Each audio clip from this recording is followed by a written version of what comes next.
Let's get the ball rolling. Fuck. Fifth time's a charm. Hey guys, welcome to my YouTube channel. My name is Julio. Fuck, Julio, come on. I don't even know what to say anymore.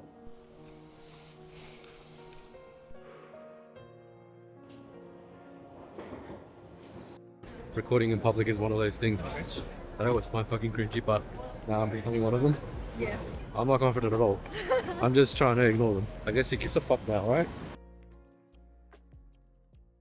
I've been thinking a lot lately about how easy it is to get stuck. Not because something changes, but because nothing does. Because we keep waiting, we keep adjusting, keep telling ourselves that the timing isn't right. Until one day we look up and realize that we've stopped moving altogether. That's what happened to me with creating. And for a while I kept telling myself that it was just circumstance, that I needed better conditions, more time, the right moment. But the honest answer was simpler and harder than that.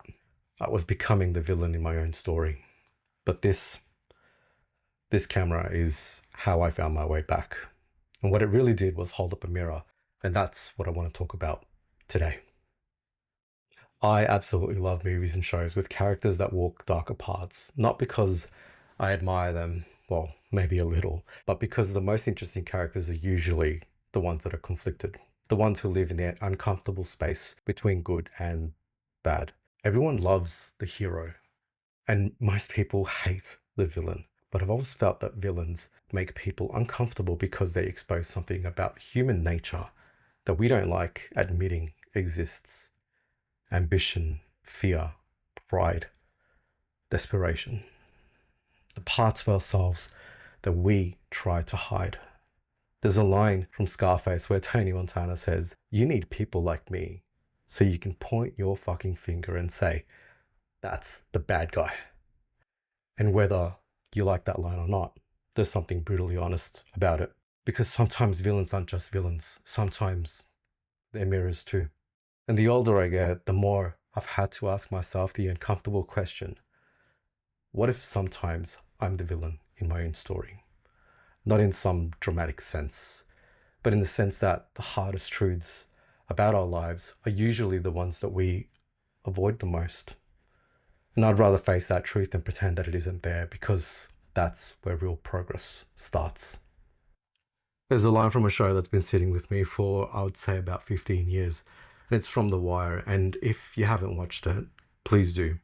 There's a scene where Avon, a character in the show, says something incredibly simple, but also extremely honest. His world is beginning to fall apart around him. And he says, "You only got to fuck up once. Be a little slow. Be a little late. Just once. And how you ain't ever gonna be slow. Never be late. You can't plan for that shit, man. It's life." And when I first heard that line, it stuck with me, not just because it was uncomfortable, but because it's true.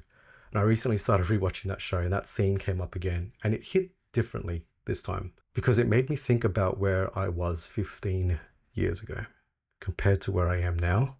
And the uncomfortable realization was that in some ways, not much has changed at all. Life has this strange rule, and you can do everything right.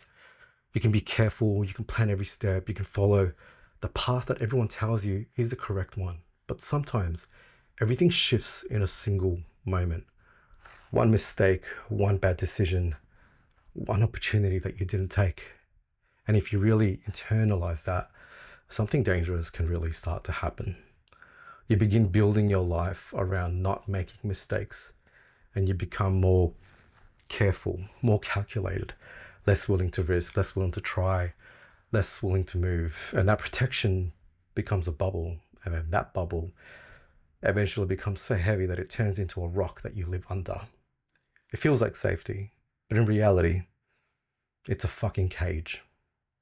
And if I'm being honest, that's something that I've wrestled with for a long time. Because I've spent years in a job that gives me stability after not having it. Structure, predictability, a safety net. And there's nothing wrong with that. I'm extremely grateful for it, and I'm fantastic at what I do. But sometimes the things that keep you safe can also keep you stuck. And when you've spent years being careful, A leap like this feels unnatural. But maybe the real risk isn't leaving comfort. Maybe the real risk is staying there forever. And that's a realization that I had a few years ago. So despite everything that tells me to stay still, I'm here. I'm building something else because I've decided to chase my dream. And I realized that it's not too late. I don't know exactly what this will become, but I know that staying still will cost me more than moving forward ever could. Somewhere along the way, I started noticing the same psychology creeping up into my creativity too. I was accumulating equipment to validate myself as a creator, more cameras, better lenses, bigger setups, because if the kit looked serious enough, maybe I just wouldn't have to be. But it wasn't just about gear.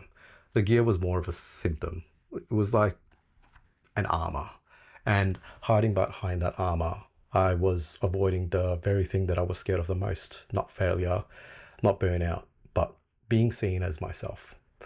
And when I would meet people at events or shoots, I would have genuinely engaging conversations, but none of it ever really translated into my content. Talking about tips felt unnatural, to be honest.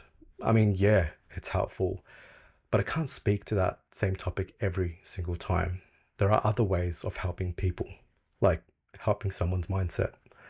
And in my content, I was afraid of being unfiltered, opinionated, direct. The kind of person who has something to say and says it. That very version of me felt exposed, vulnerable, easy to judge. That last one especially. We're all afraid to be judged. Eventually, that armor of gear became so heavy that I stopped moving altogether and I stood still. That was part of my burnout. And if you watch that video of my burnout, you already know some of that story. Recently, I made another video that featured the Nano and how it helped me kickstart creating again. What surprised me about the response on that one was that people weren't just connecting with the camera. They were connecting with the honesty, the idea that simplifying isn't giving up. It's clearing a path that meant something to me. And that's actually why I'm making this. When I bought the Osmo Nano, I took a gamble because I didn't understand it. I already had gear that I could technically do the same thing with. Better cameras, better lenses, more control, right? But I was curious and curiosity won. I didn't fully understand it until my wife and I went on our most recent trip together, because the moment that I started using it there, something just shifted. It reminded me what creating used to feel like. When I used to pick up the camera, no crazy setups, no thinking, no friction, just press record and capture that moment. Create a memory. And suddenly I was creating more than I had in over a year. Not because the camera was better, but because it allowed me to get out of my own way.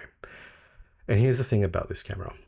It took me a while to understand that it's not armor. It's actually the opposite of armor. It's the smallest, most unimposing thing that I own. You can't hide behind it. It just puts you in front of the world and says, go.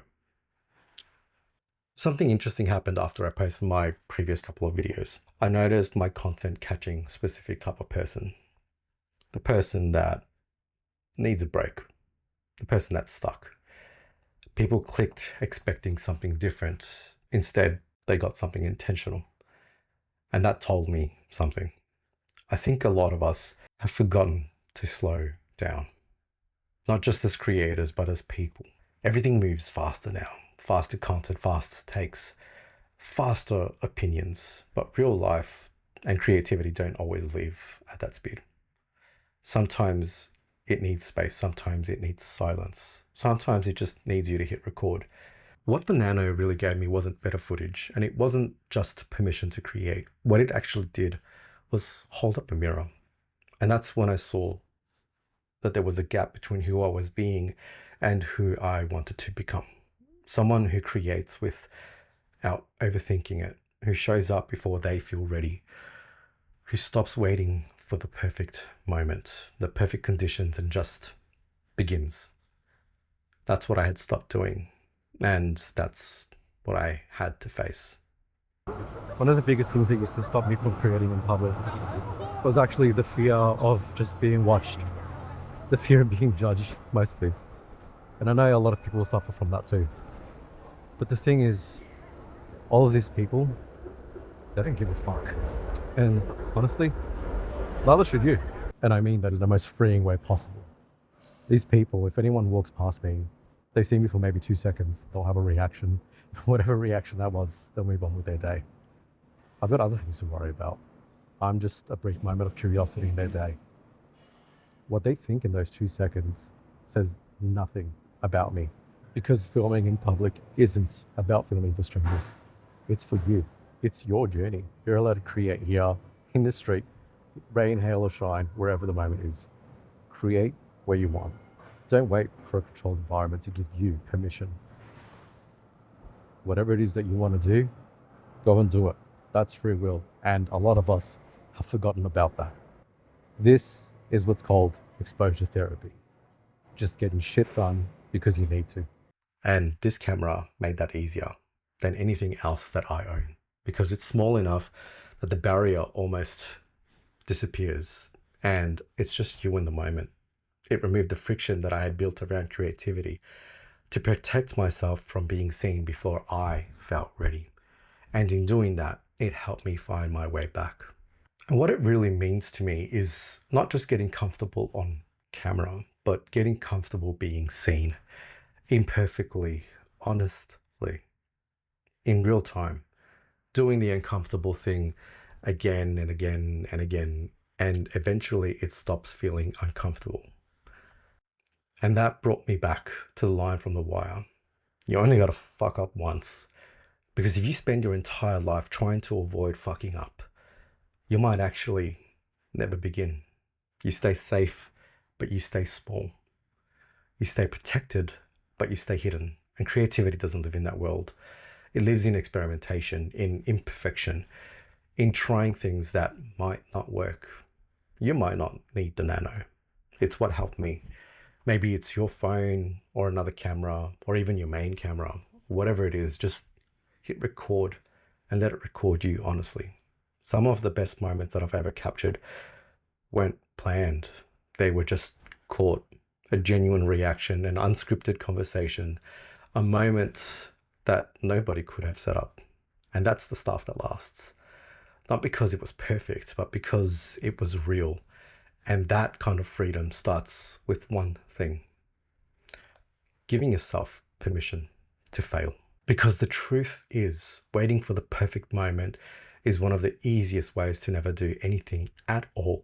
Waiting for the perfect camera, the perfect idea, the perfect time to take that trip. That moment just doesn't exist. It never did and it never will.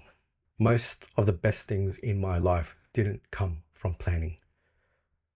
They came from saying yes when something felt uncertain, from doing something before I felt completely ready. Sometimes 70% there is better than nothing at all. Sometimes the uncomfortable choice is the right one. So, take that trip, capture that memory, create that video, say that thing that you've been overthinking, and trust yourself enough to just fucking start. I think for a long time, I believed safety was the goal. But the older I get, the more I realize something. If chasing safety costs you your growth, your voice, and your future, then it stops being safety. It becomes that same cage that you were afraid that you'd end up in if you took the risk.